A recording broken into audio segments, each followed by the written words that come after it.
to my YouTube channel. Oke.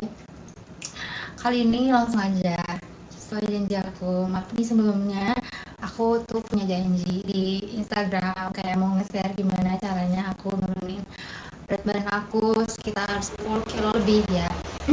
Dan aku kan gak mungkin share di Instagram gitu kan.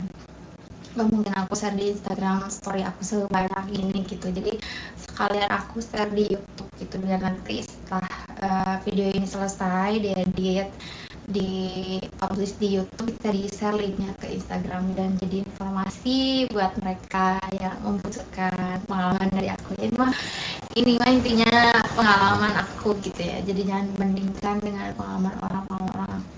Ini cukup jadikan referensi aja buat yang susah banget nih nurunin berat badan, gimana caranya gitu. Siapa tahu bisa cocok itu dengan metode yang aku punya kan. Jadi apa aja, aku pengen merangkum semuanya jadi menjadi lebih singkat gitu kan. Jadi sebelumnya tuh di 3 bulan pertama aku berhasil menurunkan 5 kg dan menurunkannya ini bukan cara menurunkan berat badan yang cepat tapi cepat juga balik lagi, bukan, tapi ini cara menurunkan berat badan yang yang fluktuasinya itu tidak yoyo gitu. Jadi bukan diet yoyo, arti kan jadi gampang turun tapi cepat naik gitu, bukan yang kayak gitu, insya Allah ya. Soalnya aku sudah beberapa kali mencoba metode-metode diet gitu, tapi tidak ada yang berhasil. Nah, seperti yang kita tahu, orang-orang tuh pengennya simpel gitu, pengennya semuanya serba mudah, simpel, instan gitu kan. Ternyata tidak ada yang instan. Begitu pula dengan menurunkan berat badan. Kalau pengen berat badan hasilnya instan itu mustahil sih ya. Apa aja yang menurut aku jadi poin buat nurunin berat badan? Aku udah rangkum menjadi 2, yaitu 1 pola makan dan kedua aktivitas fisik. Oke. Yang pertama, pola makan. Jadi aku cerita dulu ya, kebiasaan aku makannya gimana bisa segede itu karena pola makannya. Jadi pola makannya itu nggak beraturan, tidak ada waktu gitu. Terus yang dimakan habak-habak aja tanpa memperlihatkan berapa kalori yang masuk gitu, berapa banyak, terus yang dimakan yang seperti apa gitu kan ya. Sebenarnya kayak aku juga nggak bisa yang makan sehat banget gitu, makanan clean 100% makanan clean tanpa garam, nggak bisa, jujur saya nggak bisa begitu, nggak bisa. Jadi apa dong, gimana caranya ya? Aku jelasin. Jadi kebiasaan yang sebelumnya dan sekarang. Dulu itu aku makan misalnya pagi dulu ya, kebiasaan dulu pagi tuh aku sarapan tuh kadang nasi uduk depan kantor gitu, atau apalah pecel atau apa gitu. Jadi pagi-pagi itu udah makan yang berat, belum ngopi. Terus belum siangnya ada jajan apa, es krim. Terus siangnya makan siang udah pasti nasi dan berbagai jajanan lainnya gitu, ada gorengannya, tambah apa gitu kayak gitu. Belum sore ngemilnya kayak gorengan lagi atau pizza atau apa. Soalnya dulu tuh aku tinggal kerja di Jakarta gitu, dan orang-orangnya pada senang makan juga gitu di kantor tuh. Jadi senang pesan kopi, senang pesan makan, senang cemilan gitu. Intinya senang ngajak makan lah gitu kan. Dulu tuh di Jakarta tuh ya pantas lah gitu kan. Lama-lama dengan habit seperti itu, jadi berat badan aku makin naik dan makin susah untuk balik lagi gitu. Terus nih kan udah pulang kerja tuh aku makan kayak misalnya pengen bakso atau apa gitu, makan. Nanti malamnya jam 8, jam 9 tuh bisa lapar lagi dan makan lagi gitu. Jadi sehari itu aku makan nasi 2 apa 3 kali, terus belum jajan, terus belum makan gorengan banyak pokoknya. Jadi emang dari makannya emang banyak, itu banyaknya banyak, tidak terkendali, ngerti ya. Nah kayak gitulah kurang lebih kebiasaan aku sebelumnya gitu kan. makanya biasa 60 kg, hampir mendekati 60 kg. Karena apa yang aku pakai sekarang ini bisa dilihat intermittent fasting, tinggal dicari aja lah, intermittent fasting udah banyak banget dan udah populer banget gitu kan. Dari jadi Kobuzer, Yulia Balchun juga itu udah banyak, udah bahas banget kalau cari di YouTube tuh banyak banget. Nah itu intermittent fasting ya, jadi pakai jendela makan. Jadi mulai makan itu bukan sarapan pagi jam 7 jam 8 bukan, tapi jam antara jam 9 jam 10 sih biasanya aku. Jam 10 itu cuma ngopi, jam 10 jam 9 jam 10 itu cuma ngopi doang. Kalau pengen cemilan itu paling cuma roti atau biskuit atau apa, intinya yang simpel, yang ringan gitu, bukan nasi uduk, bukan gitu, bukan bubur juga, enggak sih, bubur jarang sih gitu. Nah itu, terus siangnya apa? Siangnya, nah di 3 bulan pertama ini karena aku pengen cepet turunin lah, jadi aku mengangkat karbohidrat. Jadi aku bener-bener gak makan nasi, tapi gak bener-bener makan nasi gitu, makan nasi cuma di seminggu itu misalnya makan nasinya cuma 2 hari gitu, 2 hari makan nasi, kesannya gak makan nasi gitu. Nah gak makan nasi terus makan apa dong? Makan lauknya, tapi porsinya dibanyakin seperti makan biasa. Cuman biasanya kan komposisi makan tuh kan nasi itu kan 2 centong misalnya gitu kan, nasi 2 centong, lauk misalnya apa sayur, tempe, bla bla bla, ada nasinya gitu. Nah ini gak ada nasinya, gak ada, tapi aku ganti misalnya pakai telur 2 atau 3 gitu, terus sisanya tempenya 2 tapi si lauknya dibanyakin gitu, misalnya ayamnya 2 gitu. Intinya gak ada nasi, tapi untuk porsi kenyang sama aja sih menurut aku, makan nasi gak makan nasi kenyang sih menurut aku, soalnya udah ditambah telur kan, telur misalnya, atau ada yang lain misalnya pakai apa lah ganti karbohidratnya. Sebenarnya kan dari telur juga, dari putih telurnya itu kan udah ada karbohidratnya, terus dari tempenya juga udah ada karbohidrat. Sebenarnya kalau aktivitas fisik kita tidak membutuhkan, misalnya kita bukan yang butuh tenaga banyak gitu, yang mengeluarkan tenaga banyak, itu tidak terlalu butuh banyak karbohidrat gitu, tapi kita butuh serat. Jadi makanya serat untuk pencernaan kita, jadi karbohidratnya tidak usah terlalu banyak, tapi seratnya yang banyak. Misalnya milih karbohidrat yang seratnya banyak ya. Terus ada batas jam makan. Kalau intermittent fasting tuh di jam berapa? Di jam, kalau aku sih ya biasanya di jam 6 jam 7 selesai makan. After itu aku tidak makan apa-apa, cuman air putih. Jadi usahakan tidurnya juga lebih cepat gitu, biar kalian gak ngerasa kelaparan pas mau tidur gitu. Jadi intinya kalaupun misalnya kalian lapar, saran aku sih masih lapar misalnya gitu, gak bisa tidur, saran aku mending minum susu protein aja gitu, atau susu lah gitu, buat perut kalian biar gak lapar. Intinya kalau diet itu gak boleh stres, gak boleh merasa merasa kelaparan, merasa terbebani gitu sih. Dan intinya kalian gak boleh stres ya, sebisa mungkin nahan, tapi jangan sampai kelaparan banget, bener-bener kayak yang mangkas nggak makan cuma cuy doang gitu, jangan ya. Jangan, karena adaptasi itu butuh proses gitu, kebiasaan itu merubah kebiasaan itu butuh proses, adaptasinya itu butuh proses gitu, merubah kebiasaan kayak gitu.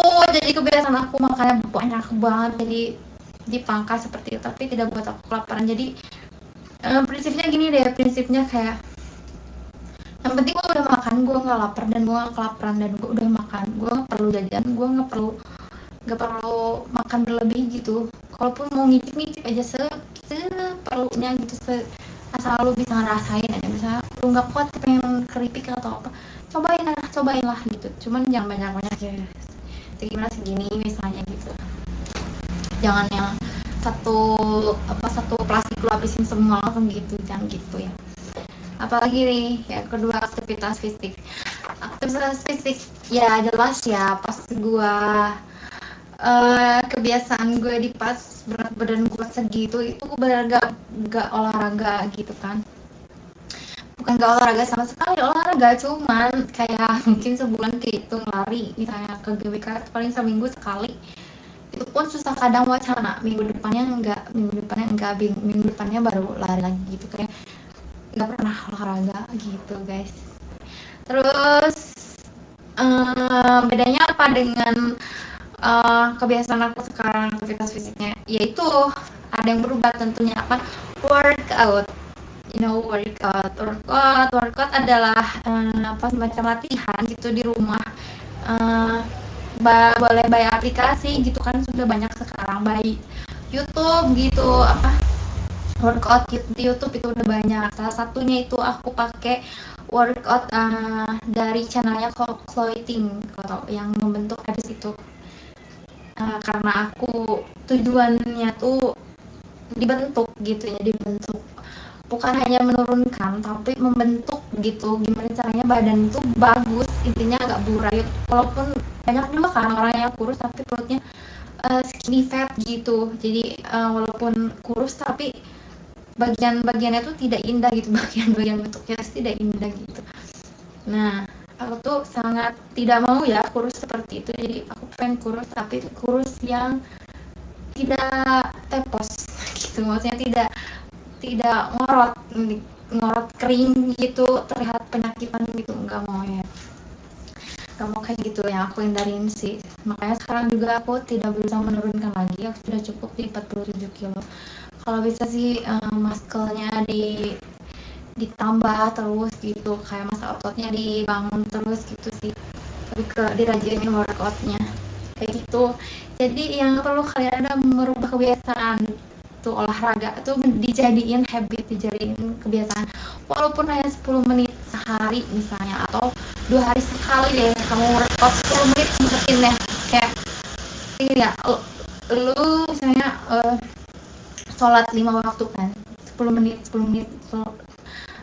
setiap sholat 10 menit. Nah, lu juga bisa menambah kebiasaan ini, workout ini gitu, di satu kali aja itu, di satu hari itu gitu, di satu minggu deh sebenarnya, di satu minggu itu pokoknya lu jangan skip olahraga, jadi 10 menit minimal 10 menit gitu, di satu hari 10 menit, besok 10 menit, besok 10 menit, minimal 10 menit itu sebentar, 10 menit itu sebentar, dari 24 jam lu punya waktu sehari, 10 menit itu hanya berapa persen ya, hanya 5%-nya atau berapa, 10%-nya kali ya gitu ya.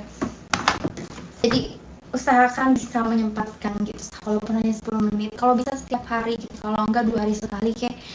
Dan kalau gue kan progresnya waktu itu mau nurunin dulu di 3 bulan pertama itu aku sangat rajin lari guys, lari jogging 5 lap kalau di lapangan bola di dekat rumah gue ya, itu 5 lap itu sekitar, gue nggak tahu ya berapa kilometernya, tapi 30 menit gue lari gitu, dan itu seminggu bisa 2 kali gue lakuin, atau seminggu sekali gitu minimal, dan plus workout itu hampir setiap hari.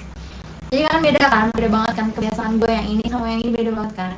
Jadilah terbentuk sampai 3 bulan terbentuk dan langsung turun, tapi ketika turun pun tidak ada ngaruh balik lagi gitu. Pas gue makan karena lebih banyak sedikit, tidak jadi ngaruh menjadi gendut lagi gitu, enggak. Jadi justru itu si olahraga itu yang buat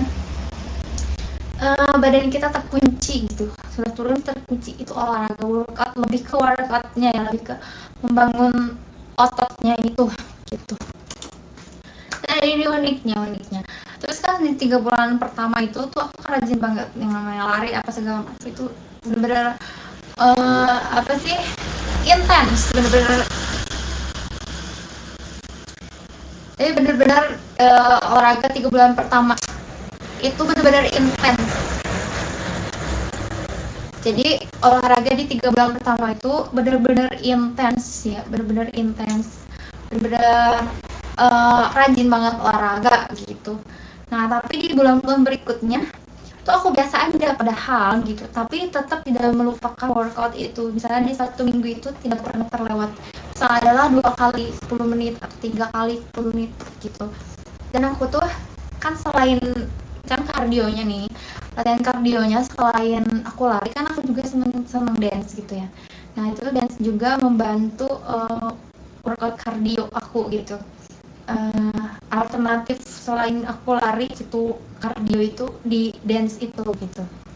Nah kayak gitu, jadi kebiasaan aku sekarang tuh lebih simpel, lebih kayak workout cuma 10 menit, itu pun tidak setiap hari, kayak dua hari lah dalam seminggu gitu, 2 hari, terus sisanya paling joget-joget kayak gitu, udah kayak gitu. Dan aku makan siang, terus sekarang malah makan nasi, walaupun sekarang nasinya dicampur sama nasi jagung, tapi porsinya biasa aja, nggak di sedikit-sedikit, nggak biasa. Tapi makanya di siang yang intermittent fasting itu yang di dalam makannya tetap aku terapin, jadi terakhir makan itu aku jam 7 malam gitu, udah kayak gitu dong setiap hari gitu.